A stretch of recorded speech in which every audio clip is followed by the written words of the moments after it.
G'day everyone. My name's Ebony Bennett. I'm the Deputy Director at the Australia Institute, and welcome to our Economics of a Pandemic webinar series. I'd like to start by acknowledging the traditional owners of the land on which I live and work. Canberra is Ngunnawal country, and I acknowledge that sovereignty was never ceded, and I'd like to pay my respects to elders past and present, and to welcome any Aboriginal or Torres Strait Islanders who are on today's webinar with us.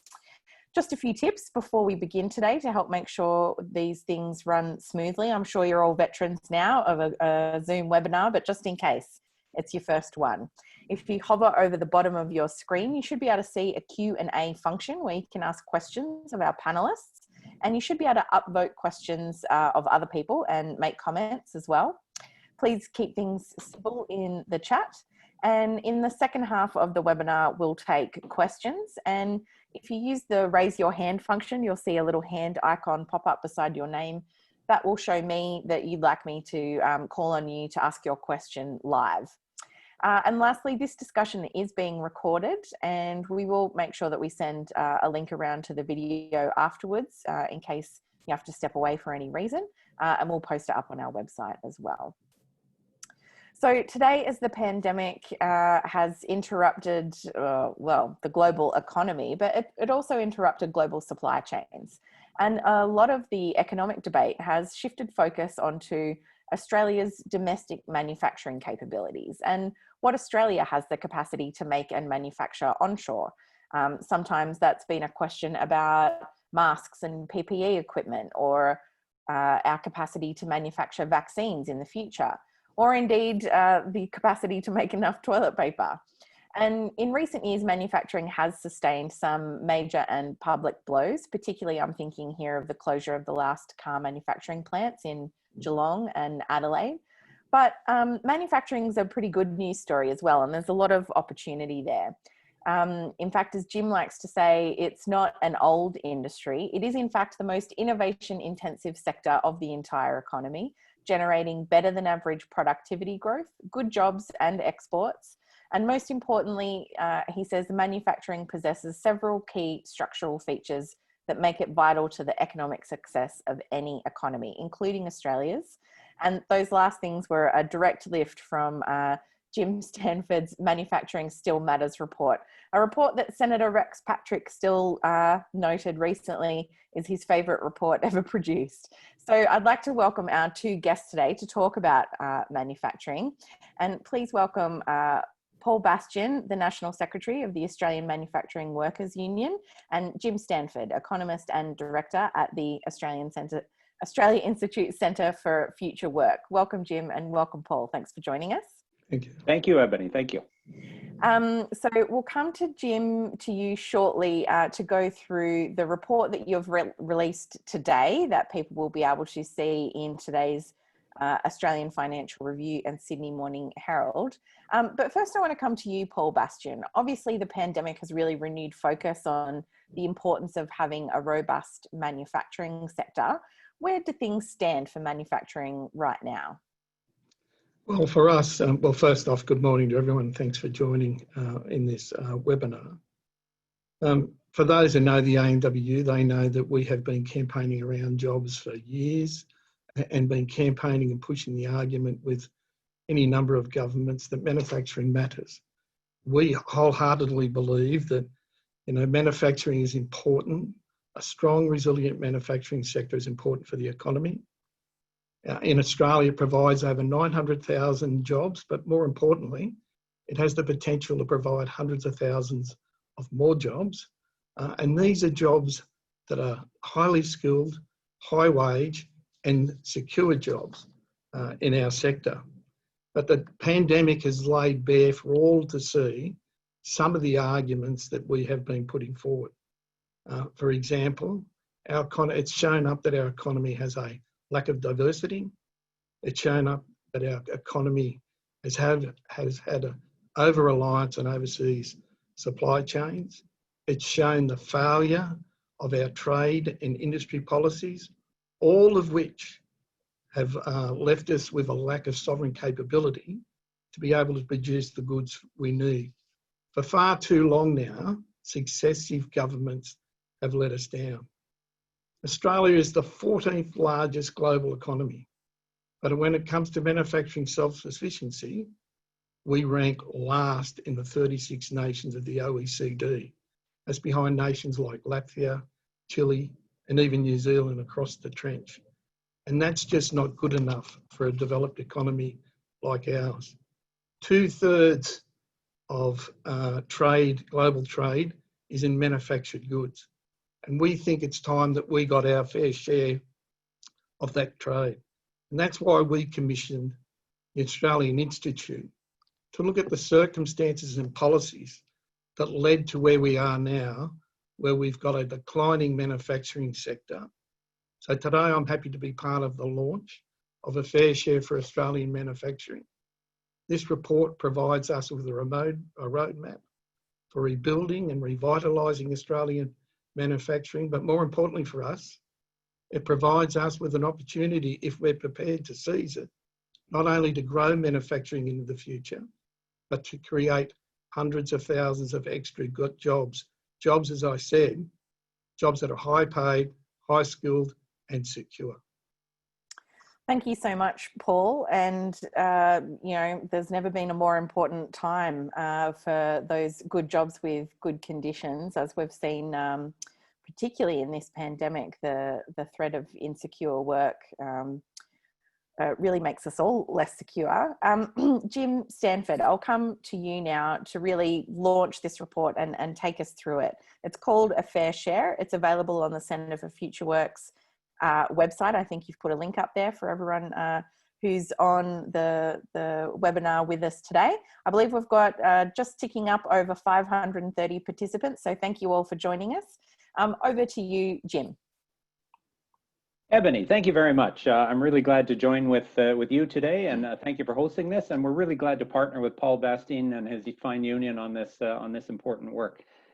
We have this report called A Fair Share for Manufacturing that will be available on our website, and I've sent the link around. I'm going to show just a couple slides, and then we'll get into some Q&A discussion on it. So Eb, I'm just noticing, I'm getting a notice on my computer from Blue Blood, our lovely friends at Blue Blood, who run all of our technology at the Australian Institute. And they're telling me that my computer is going to shut down in 4 minutes for an automatic restart that they have scheduled. So, and I can't seem to find a way to stop it. So, oh dear. Happen is I'm going to go off, I think, when this shuts down. It generally doesn't take very long. I've been in this situation once before, and then I'll come back on. So you can ask Paul a couple questions.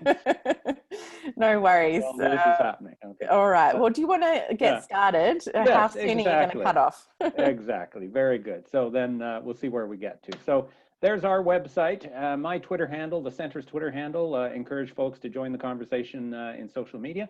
There's the link again to the full report. Hey, I want to try one thing. Let's see how many people who are out there on social media right now. Let's use the hashtag #FairShare. I think it was Andrew Detmer, Paul, your colleague, president of the MWU, who proposed this hashtag. Let's see if we can get a couple hundred people use this hashtag in the next half hour or so. We'll get this trending, and that'll really scare the pants off the government. This is an incredible moment, really.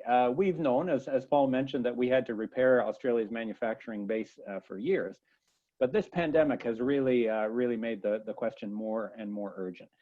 First of all, we face the horrifying prospect that we might run out of essential supplies and equipment. Never mind high-tech ventilators and so on. What about masks? Because global supply chains were messed up. But there's going to be a bigger issue about global supply chains because, of course, lots of companies are rethinking where they put their facilities now in light of the disruptions caused by the barriers to trade. Also, interference in trade. Think about Donald Trump jumping into the mess and saying, no, we're going to keep all of our equipment for us, for Americans first. In that kind of world, you have to have a domestic base. We also have a huge void in the economy that we're going to have to work on repairing and reconstructing for years to come. And we think that the manufacturing sector can play a vital role there. So I think while the COVID pandemic has highlighted the urgency and risks that Australia faces because our manufacturing sector does not have the full rounded capacity that it needs, it's a bigger issue as well. I stress that this is not a question of nostalgia for, you know, the good old days of large factories and when, you know, manufacturing jobs made up a much larger share of the workforce. There's lots of concrete, modern, strategic issues that you can verify with data as to why manufacturing is not just another sector of the economy, but in fact plays a very strategic role. Innovation, Ebony, you mentioned there's no more innovation intensive sector than manufacturing, which means if you don't have manufacturing, you are going to be lagging everyone else. Export orientation of our products, most international trade, about 2/3 of international trade is in manufactured goods. So if you don't have a good manufacturing sector, you're shutting yourself out of a good chunk of that. There's a whole supply chain that depends on manufacturing. So jobs outside of manufacturing that depend on manufacturing being here. The incomes and productivity and jobs associated with manufacturing are vital. For example, 85% of jobs in the manufacturing sector are full-time jobs. And in an era when the whole shift to precarious work and insecure work and part-time work and casual work is dominating our society, having a part of the economy that offers high quality full-time jobs is crucial. And I'm going to provide a little bit more data on that, Ebony, when I come back from this silly technical shutdown. So I'll pass it to you and Paul for just a couple minutes, and I'll join you as soon as I can. I apologize for this, and I'll have words with blue blood after. No worries. Okay, see you shortly. See you shortly, Jim. Paul, I want to pick up on something that Jim said just now about, you know, it's not about being old-fashioned here, but I do get the sense that some people do think that about manufacturing, that that it's, you know, it's a declining industry. Many people think it's on the way out. Do you think the pandemic has shifted that view? And what do you think we need to do to help make that shift in how the industry is perceived a bit more permanent? So I think the pandemic certainly showed up the flaws in the policies that our successive governments have adopted for manufacturing. Manufacturing's not whole, as I said before. 2/3 of the world's trade's in manufactured goods, and it's actually growing. It's been declining here because of failure of government policy, particularly around industry policy and around trade. So we need a number of initiatives to make manufacturer grow again. This report outlines some of those. We've certainly have called loud and clear that, in our view, leaving aside some of the machinery things that we think are very important to embed in the policy situation, that in the first instance, what we want to see is the government start to fill up our factories. We need to make sure that we've got people in work and producing goods. And government can do that quite easily, in our view, by leading a Buy Australia campaign. It's no good to sit there and call for a Buy Australia campaign. The governments need to actually lead it. And they spend tens of billions of dollars in purchasing goods every year. And they can do that by giving priority for Australian jobs and Australian manufacturers. Likewise, this report calls for a Buy Australia Industry Council. We think the governments need to bring forward infrastructure programs, but they need to be transparent and open so that we can clearly see that they are maximising Australian participation in those infrastructure jobs and prioritising Australian jobs. I want to ask about something that you mentioned in your kind of opening remarks there about how many people manufacturing actually employs, because I think we hear so much about how it's a declining industry. You tend to think of it as being small, but you said it still employs more than 900,000 people. Is that right? It still employs upwards around 900,000 people. We've had some decline as a result of the pandemic, but we've had some consistent decline over a number of years now. But our point is that there is an opportunity to increase employment in manufacturing if we're prepared to seize the initiative. If something is to come out of COVID, it should be about us strengthening our economy, being able to grow our manufacturing sector and take the lead from here. There is an opportunity, as the report says. We currently have a manufacturing trade deficit of around 180 billion. 127 billion of that comes from so-called free trade agreements that we've negotiated that really have not delivered for Australian manufacturing at all. We need to get those settings right if we're able to get, if we actually want to get a share of that manufacturing. And if we aim for a fair share of manufacturing, and that is producing as much as we use and exporting as much as we import, we can create 400,000 jobs in manufacturing and 265,000 jobs downstream in domestic supply chains. And obviously that's sorely needed at the moment. But yeah, I just wanted you to repeat that figure of how many jobs there actually are, because I feel like there's probably not a great understanding in the public about just how enormous and how many people the manufacturing sector does employ, you know, even with the pandemic, compared to a lot of other industries that maybe get more attention in the mainstream economic debate than manufacturing has over the past couple of years, but employ, you know, far fewer people. Paul, the next thing I wanted to ask you about is really what the government is doing. So obviously you're talking about a Buy Australia campaign and some of those other things, but it really is, it seems to me that the Commonwealth government has really got a renewed interest in manufacturing and has indicated that it sees it as being crucial to the economic recovery.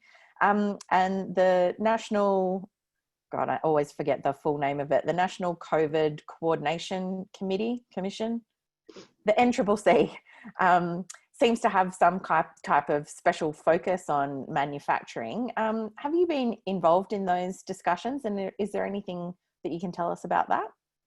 So I was part of the manufacturing task force that was part of the NCCC looking into manufacturing, and it started, in our view, with very ambitious goals, and there was certainly a lot of unanimity with the participants about what we needed to do.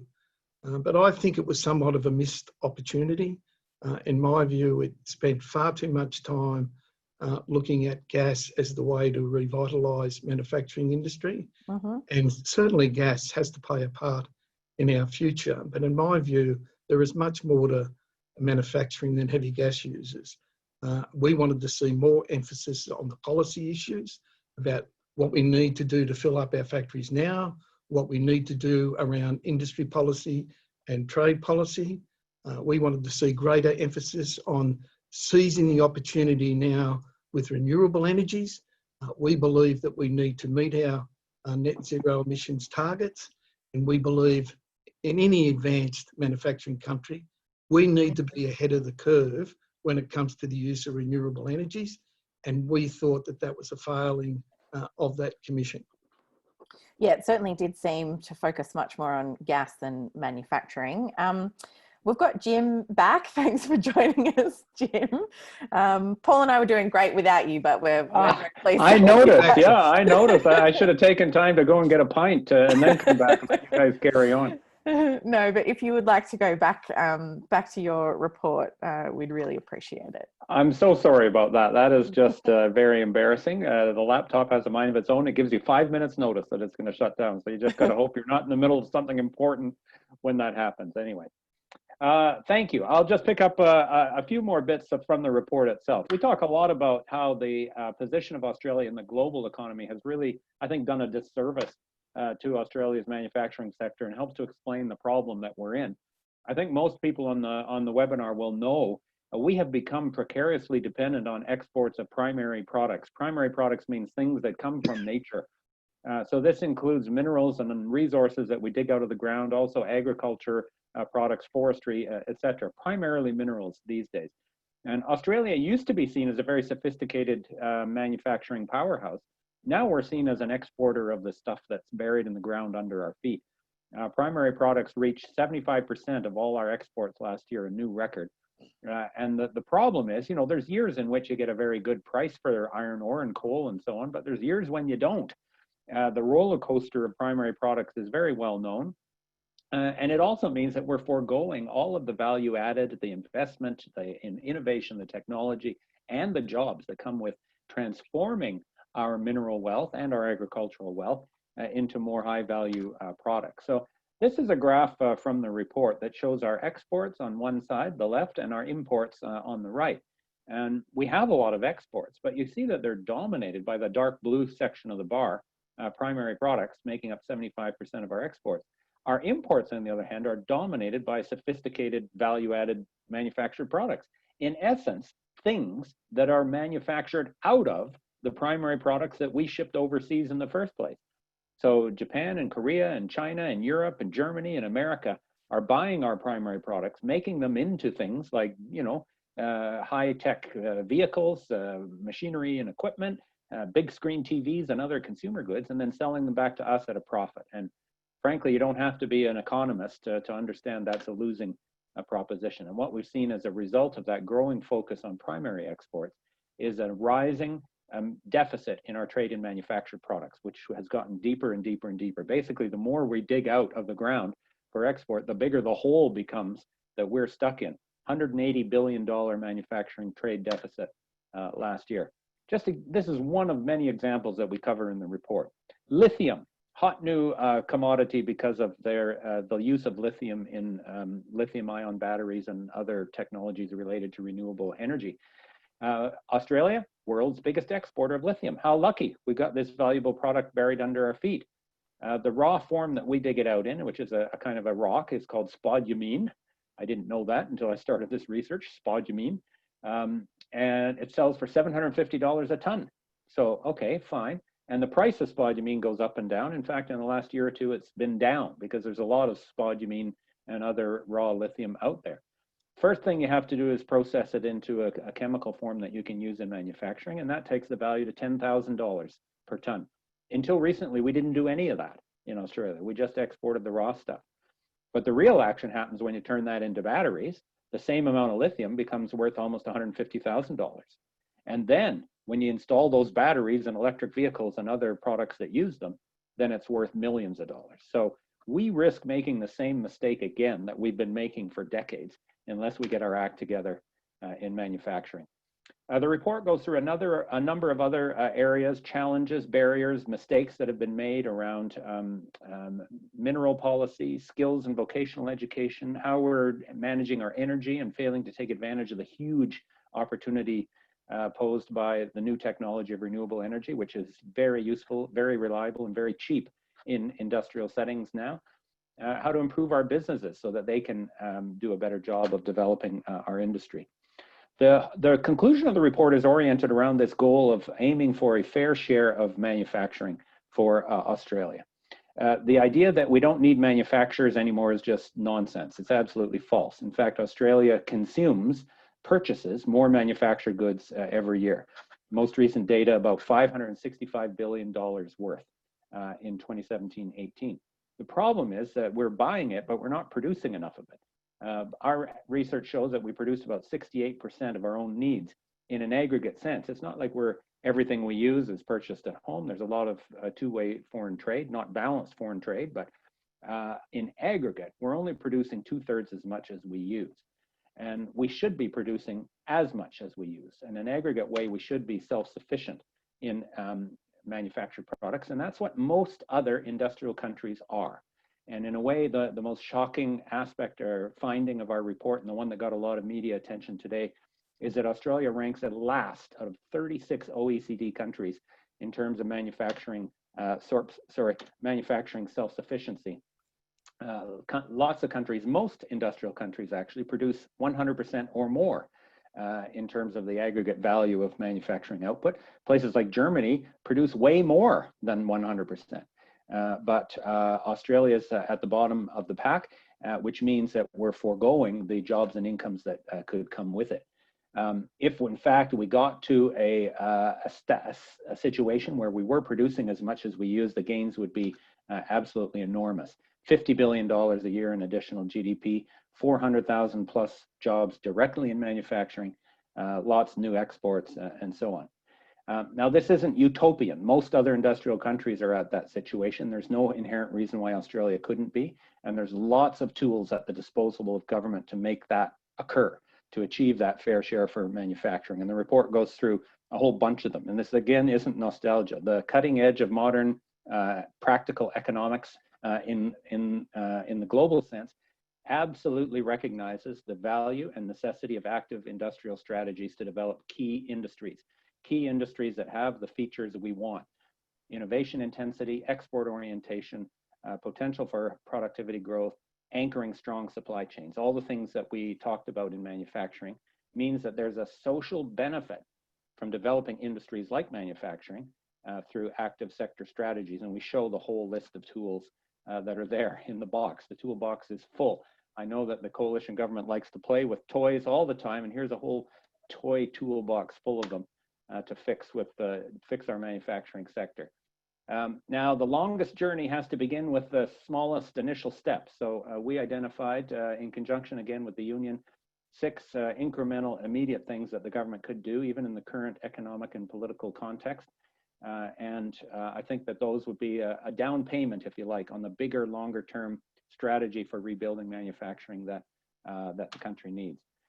So, I think this is a moment when we can change the conversation about manufacturing. I think that what seems like good luck of having all of this mineral wealth buried under our feet had an unintended and negative consequence of being complacent about our role in the global economy and thinking that we didn't need manufacturing anymore. And the pandemic has proven what we already knew, that argument is false. And I think that Australians, if you ask them, and we've done polling on this in the past as well in some of our previous research, they understand that Australia has to make stuff. They understand we can't have a post-industrial economy. They understand that manufacturing matters. And I think that both economically and politically, this is a moment when this demand for a fair share can absolutely be won. And we hope to inject these arguments into the debate that's going to come. So, Ebony, again, I apologize for jumping off the screen there for a couple minutes, and thank you for your patience. No, that's all right. I feel like that was pretty seamless, you coming back in there, Jim. Thank you so much. I'm really glad that you're able to log back in. I did just want to ask you before we move on to questions from the audience, and I can see a number of questions there. And again, thank you so much for joining us today, everyone. I can see we've got up over 600 attendees. So thank you all for participating and for your interest in this. Jim, I was really struck there by the figures on what would happen if we applied more advanced manufacturing to what we currently just export now as raw lithium. Can you unpack for me, not just using that, but like the sheer figures involved in that about how much additional, economic output and jobs and everything that goes on with that we could create if we just took that approach to just minerals. But obviously, there's other things than that. What are the other types of things where we could be really value adding, and how do we get a more balanced economy? Yeah, I think in a way, adding value to resources is the kind of a no-brainer for Australia, given that we've got the resources, we're exporting the resources, and then we're re-importing the stuff that was made with our resources. So like #duh, let's do some of that work ourselves. And it's good work, it's productive work, it's technology intensive work, it supports high incomes. There's lots of other areas though, Eb, where the same arguments work. Let's think about government procurement. Government spends something like up to $200 billion a year buying goods and services from outside firms and suppliers. Surely it's a no-brainer to say, well, this is money that's being financed by Australian taxpayers to meet a public good. Doesn't it make sense to try to maximize the Australian content in those purchases? Things like railway equipment, for example, public transit equipment, the steel that's used in buildings and bridges and other publicly funded infrastructure, even computers and technical equipment that's used in various public service settings like healthcare. So I think that's another one where, it's not far-fetched. We're not saying that we have to do everything ourselves. We're not saying put up a wall and everything that's used in Australia must be built in Australia. But we are saying that there's a place that we start from in terms of our endowments of resources, the public services and public infrastructure that we fund, the cities and communities that we live in, and the manufactured goods that we use. Those are places where joining the dots to increased Australian investment, production, jobs, and income, I think should be a pretty straightforward thing. And Australian voters would appreciate it. This is why I stress it's a political winner as well as an economic winner, I think. Paul, would you agree with that? Is there anything you'd like to add there? I certainly agree with Jim. When you think of what's happened with the pandemic in terms of employment, what's going to continue to happen in terms of employment, now more than ever, the government needs to intervene into the market. Now more than ever, it needs to lead by example. It needs to do what we've talked about before about run a Buy Australia campaign, and as Jim says, guarantee increased local content in our infrastructure programs. That's what the government needs to be really doing now to ensure that we can rebuild manufacturing fast, fill up our factories with work, so that when we come out of this pandemic, we're ready and able to leverage off all of that. Jim, Paul and I were talking a little bit before about the importance of good wages and good condition jobs that you find in the manufacturing sector.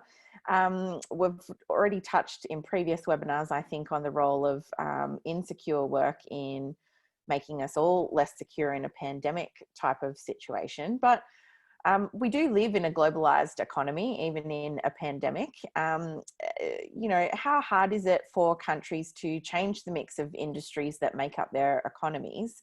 And Paul was also talking, I think it might have been while you're offline, about the role of free trade agreements in either helping or hurting domestic manufacturing. Can you shed any light on that? Sure. Well, let's talk about the issue of jobs and wages in the first place. First of all, it isn't inevitable that manufacturing jobs are good jobs. I mean, manufacturing is a very productive industry. It requires skilled, productive workers. So there's an economic base for good wages and good jobs, but it doesn't fall from the sky. We have to have unions and labor standards to make sure that the potential of those jobs is realized. And, you know, thanks in part to Paul's union and other unions working in the manufacturing sector, that has to a large degree happened.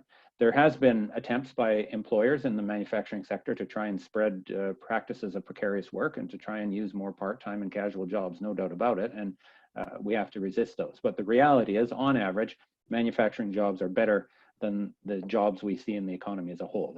They're somewhat higher income and they're much more likely to be full-time. And that gives one of the social reasons, if you like, the broader social benefits of a strategy to promote more manufacturing is precisely because with the right policies in place, you'll get better jobs. Now, what does that mean in a global economy? If we're going to pay good wages, doesn't that mean that we're competing ourselves out of existence? That's kind of the knee-jerk trickle-down argument that we've heard for ages, right? If manufacturing workers would just tighten their belts and take a pay cut, maybe then we could compete with Thailand and China and other low-wage countries. And that is so false. And the evidence that we put forward in the report confirms that. Countries that have very high wages and very good labor standards, like Germany, Netherlands, Sweden, Denmark, they produce way more than 100% of their own needs. They're up around 110, 115, 120% of their own needs. And there's Australia down at the bottom with 68%. So there's no correlation between manufacturing success and low wages, especially when you zero in on the innovation-intensive high-tech industries that we really want as part of this.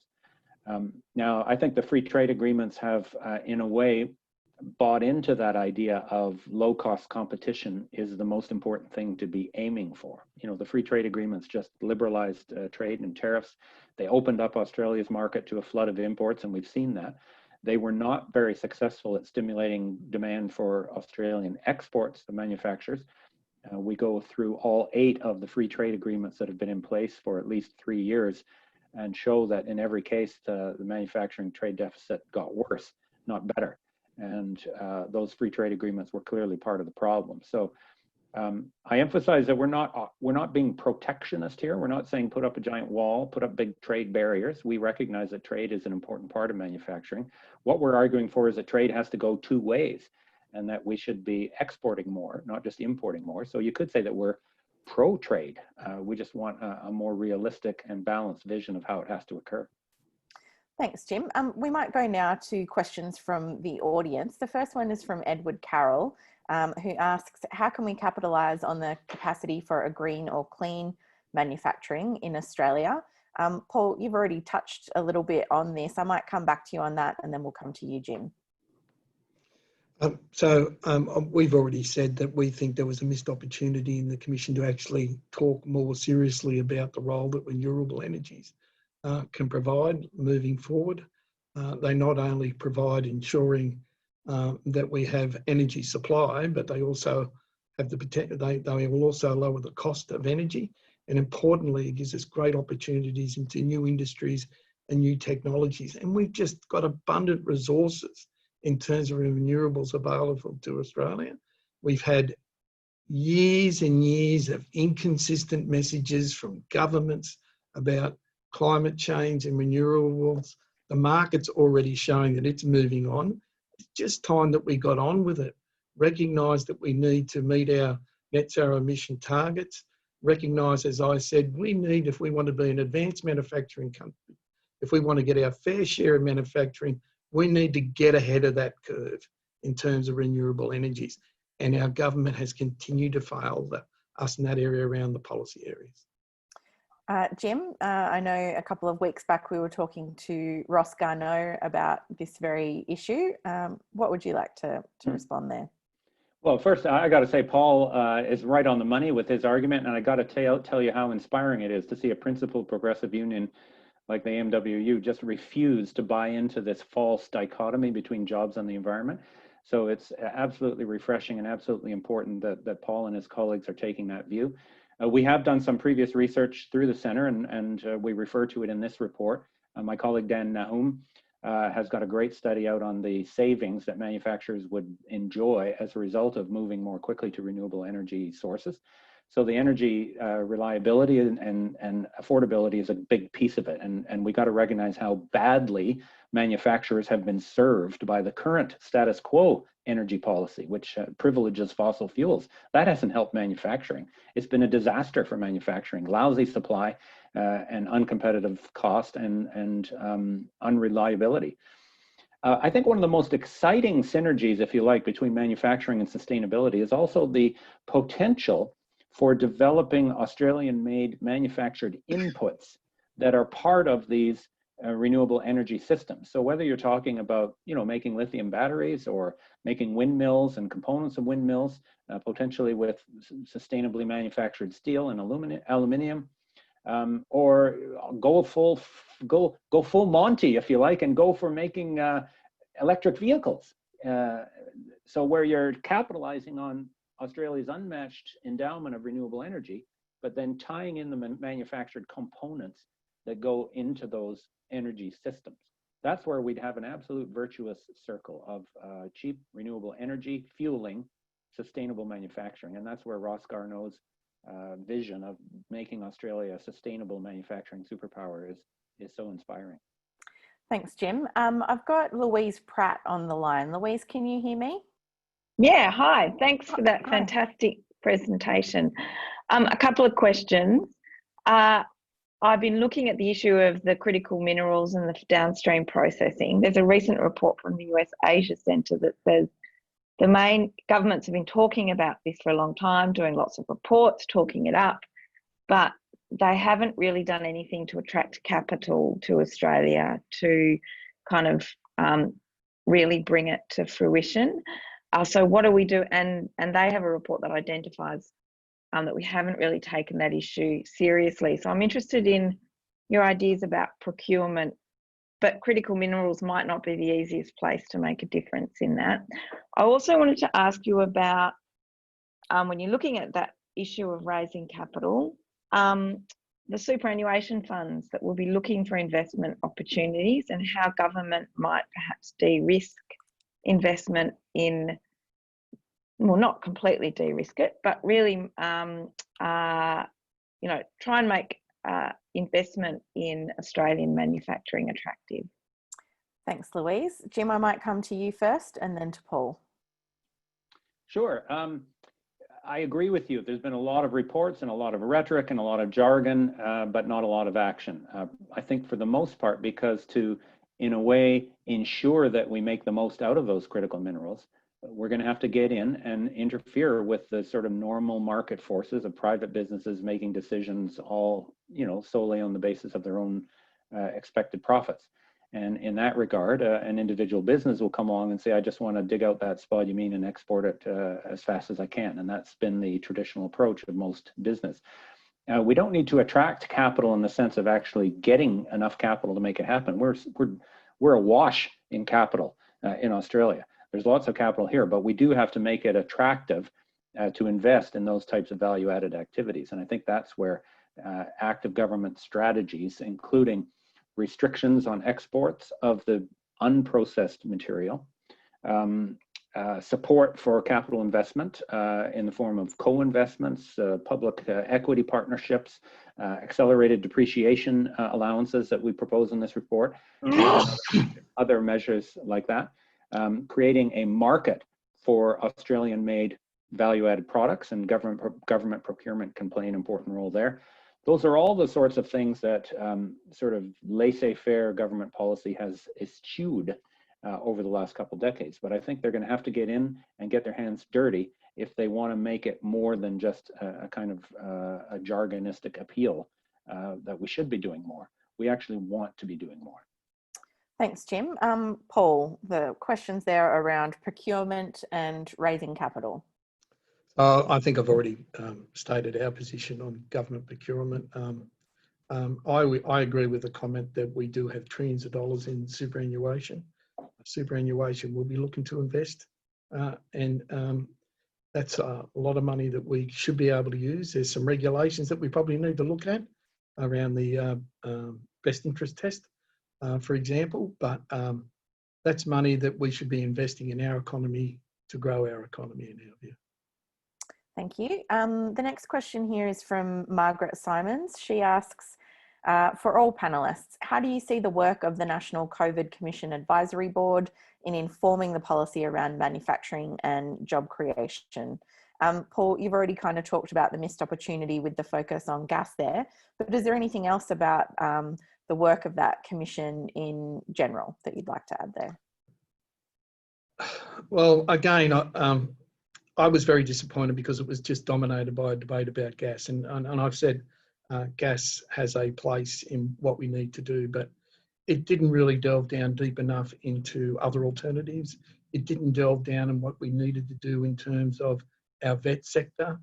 You know, we're going to be faced with new technologies, new skills, new knowledge as a result of 4.0, the Internet of Things, AI, increased robotics. All these things are going to be coming down the pipeline. You're going to be an advanced manufacturer. Unless you're ahead of the curve in those areas, you're not going to get anywhere. So vet was very important to us. But, you know, despite raising it as an issue, despite committing to a deep dive on the issue, it never really went anywhere. Whether that's because of the timetable or not, I don't know. But I was disappointed by what I saw as, in the end, the narrow focus of the report. Jim, did you want to add anything to that?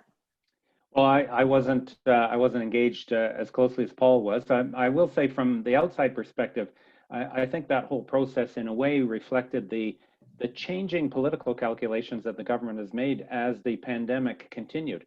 At first, they emphasized this rhetoric that we're all in this together, that this is a national emergency, we're all going to do everything we can to address it. And this is where things like the NCCC initiative came from.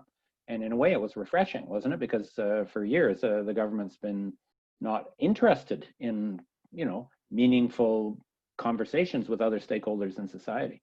Then I think as the pandemic continued and maybe people's fears abated a bit, and the general anxiety that the whole economy was going to fall apart maybe eased off a little bit, that's when you saw the government returning to a more traditional approach, both in terms of the policy ideas that they're recommending. You know, they're back to some of the same old, you know, touchstones about cutting business taxes and weakening labor regulations in the interest of flexibility, et cetera, et cetera.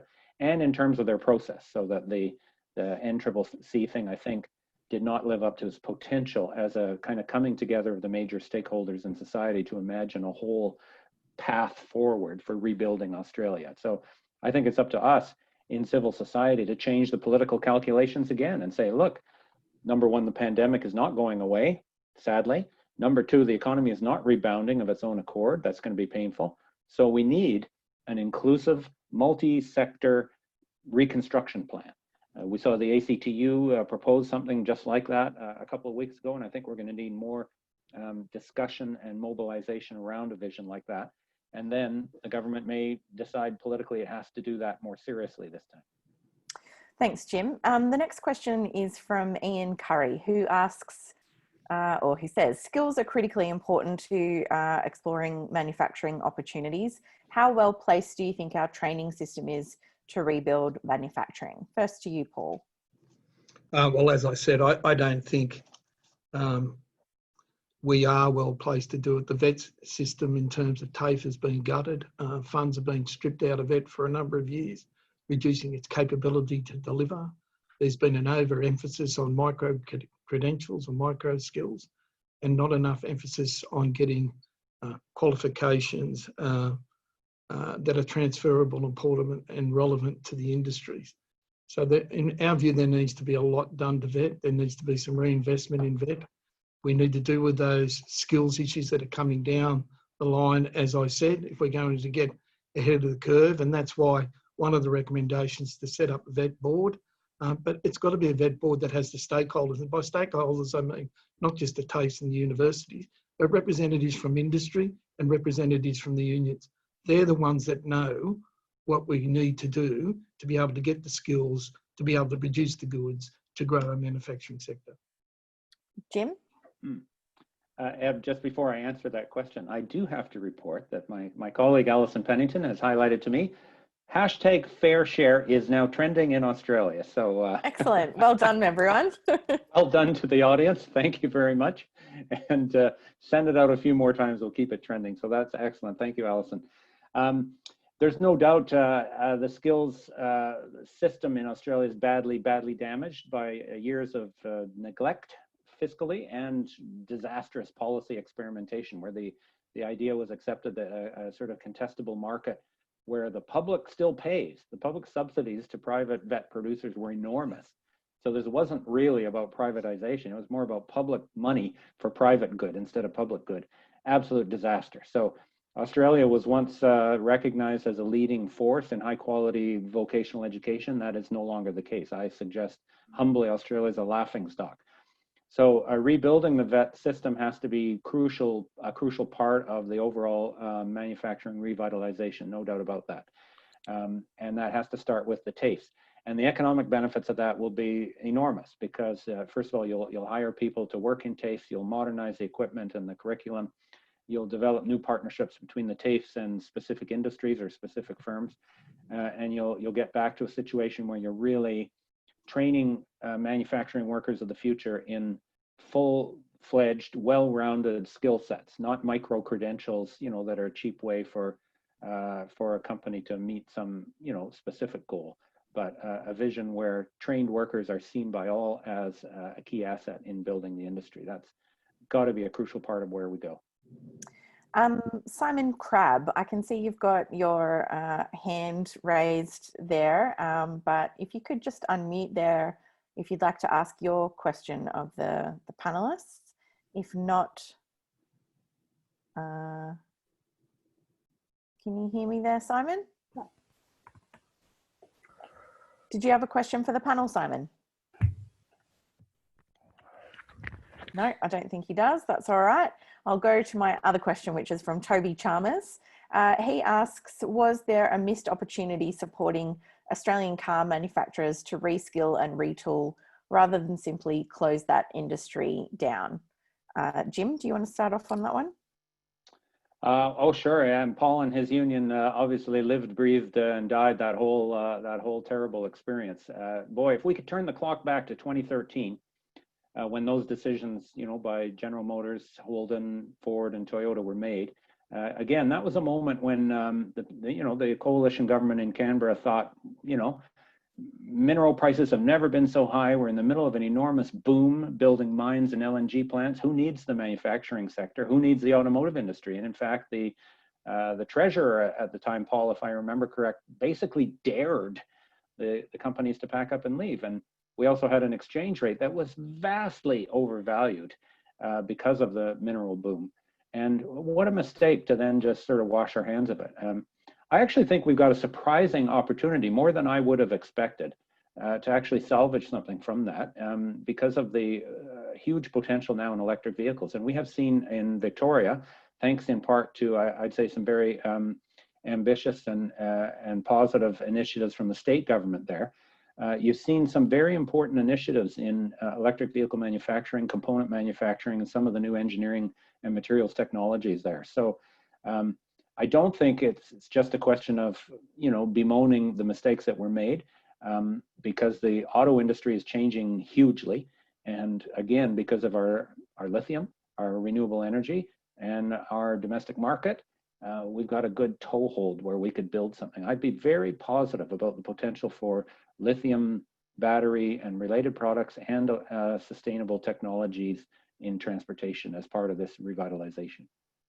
Thanks, Jim. Paul, did you have anything you wanted to add there about what happened with the car manufacturing? Definitely.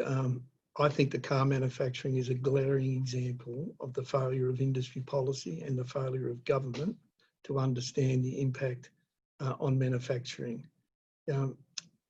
It was a new low for me in government's disdain for manufacturing. We had a very strong auto industry.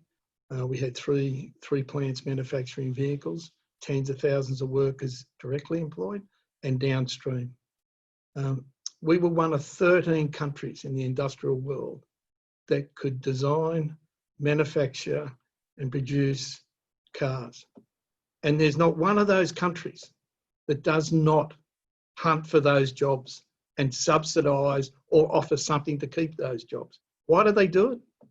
Because they are a hub for innovation, a hub for new technologies, they're a hub for new skills, they diffuse all that into the market, and they're high-paying, high-skilled jobs, and they're secure jobs. That's why those other countries do whatever they can to draw those companies in. But what did our Treasurer do? Our Treasurer stood up in Parliament and dared them to leave. And the next day, they did. I thought that was a disgraceful episode by an elected government sending our jobs offshore. And I hope I never see anything like it again in this country. Hear, hear. I've got another question here from Alison Kakakios, who asks if you could both comment on the effect that Josh Frydenberg's remarks on the inspiration that he draws from Reagan and Thatcher has on you and manufacturing workers, and what do you think he meant by those remarks? I might start with you there, Paul. I haven't got a clue what he meant, and I don't understand it. I'm not interested in it. If he's going back to the likes of Reagan and Thatcher, he's a Luddite. Jim, anything to add there? I tend to agree. I think it's a political wedge. They like to throw things out like that get, the traditional suspects all in a fluff, and it's an empty, meaningless gesture. And there's nothing that Thatcher and Reagan's policies have to inform how Australia escapes from this catastrophe that we're in. In fact, we've got to do the opposite of what Reagan and Thatcher would have done. But it's irrelevant. He's just he's doing a dog whistle there, and we shouldn't even listen to it. Yeah, I was noting on Twitter that, there were street parties that erupted when Margaret Thatcher died, so I'm not sure she's a great inspiration for a great many people in Britain. And also that our colleague Richard Dennis, Jim, had written about how Margaret Thatcher was rather irritated by people acting collectively together, irritated by the National Health Service that got implemented after World War II, and how Britain had really pulled together instead of all acting in their own self-interest. So yeah, perhaps the Treasurer will shed some further light on that, but safe to say, not popular on this panel, the Reagan-Thatcher road. We've probably got time for one more question before we wrap up. I wanted to ask here about, we've got a couple of questions that touch on the role of automation, and that manufacturing being an industry that is very heavily impacted by automation. How much do you see that having an impact on the future of the sector? I might start with you, Jim, there. I know that there's been a lot of worry, of course, about jobs and human beings being replaced by machines. And, you know, with the exception of my laptop, which had a mind of its own a bit earlier tonight, the reality is humans are still in charge of the machines, and the machines will, in fact, make our lives better as long as we have the power to make the right decisions about how they're installed and how they're used and how the costs and benefits are shared. And to be honest, I'm more worried that Australian manufacturing has no robots than that we're being taken over by robots, because the rate of investment by business here in new technology and automation and all of those things that go with Industry 4.0 and artificial intelligence and so on has been pathetic, frankly. In fact, the period since 2014 has been the worst and most sustained decline in business investment in Australia's post-war history, which makes you wonder, gosh, and that was with a so-called pro-business government in power in Canberra. So, you know, I think the countries that have succeeded in manufacturing haven't tried to stop new technology. Countries like Germany and Korea and Denmark and Sweden, those are countries that have used new technology, but implemented it within the context of a social and economic and political system where workers have a say. And therefore, the technology ultimately benefits workers through more jobs, higher wages, and shorter working time. And I think that's the correct direction for us to be trying to focus our energies, which is using technology as part of a broader strategy to develop our manufacturing sector in the interests of Australian people. Thanks, Jim. Paul? I agree with Jim. To be sure, we've got a lot of firms that are at the cutting edge of using new technologies in Australia, but we need a lot more.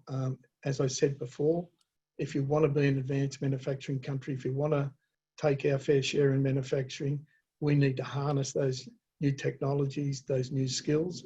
And that means we've got to provide the right setting for employers to be able to invest and recapitalise in their equipment. Paul, I might just ask you quickly too, we've got a couple of questions in here about the gender balance in manufacturing. So obviously we've seen women impacted a lot more proportionally than men during this recession. We've talked about manufacturing jobs being high wage, with good conditions, full-time mostly. What's the gender breakdown like in the manufacturing industry? Generally, in manufacturing, if I reflect our membership, it's about 9%, but it really changes where you go. So, for example, in the food sector, it's far more dominated by women workers than it is in men, as it is in some of the technical areas. It has been on the increase in some areas, which is a good thing. So that's about where we are. We'd like to see a lot more women in manufacturing, a lot more women in key positions in manufacturing, and a lot more women in our union. Thank you very much. And if I might, just one last question here from Andrew Fraser. If we could keep our responses very brief so we can finish up on time. Andrew asks, are monopolistic regulations in ports a barrier to efficient manufacturing in Australia? And he cites the example of Port Botany, which has a monopoly on container traffic, and other ports such as Newcastle that aren't able to get as many containers through. Is that a barrier to manufacturing? I'm not sure who wants to answer that one. Oh, there's a lot of work going on. I know with the folks around the Newcastle port who've been doing some great work about reconfiguring that port towards a more sustainable business model. Right now, it depends a lot on coal exports, of course. And I think that I don't know if it's an issue of monopoly so much as it is a game of mates with the government rewarding some of the insiders who were there in the first place. Clearly, we could do a better job with our transportation infrastructure in facilitating manufacturing and its location in different regions, including around Newcastle. And Paul, is there any last words out there to your union members or to people working in the manufacturing sector? What are the thoughts you'd like to leave us with today? So for me, I just think that there is a lot that we'll need to do when COVID finishes, and it will eventually finish, but it'll wreak havoc across our economy, wreak havoc across our industry. And I think there is an argument for, you know, a type of post-war reconstruction body that involves all the stakeholders in the economy to rebuild our economy. We think there's an enormous opportunity in manufacturing. As I said, it employs up towards 900,000 people now. It can employ hundreds of thousands or more with some good policy settings and commitment from a government with vision. And you have to remember, for every one job in manufacturing, there are 3 to 5 jobs created downstream of manufacturing. And I think that's the great opportunity that we have. But what it takes is the intestinal fortitude of a government with clear vision, clear pathway, and I've yet to see that. Thank you. We might have to leave it there. Thank you so much, Paul Bastian, National Secretary of the Australian Manufacturing Workers Union, and Jim Stanford, Economist and Director at the Australia Institute's Centre for Future Work. Thank you both so much for your time today and for that excellent discussion.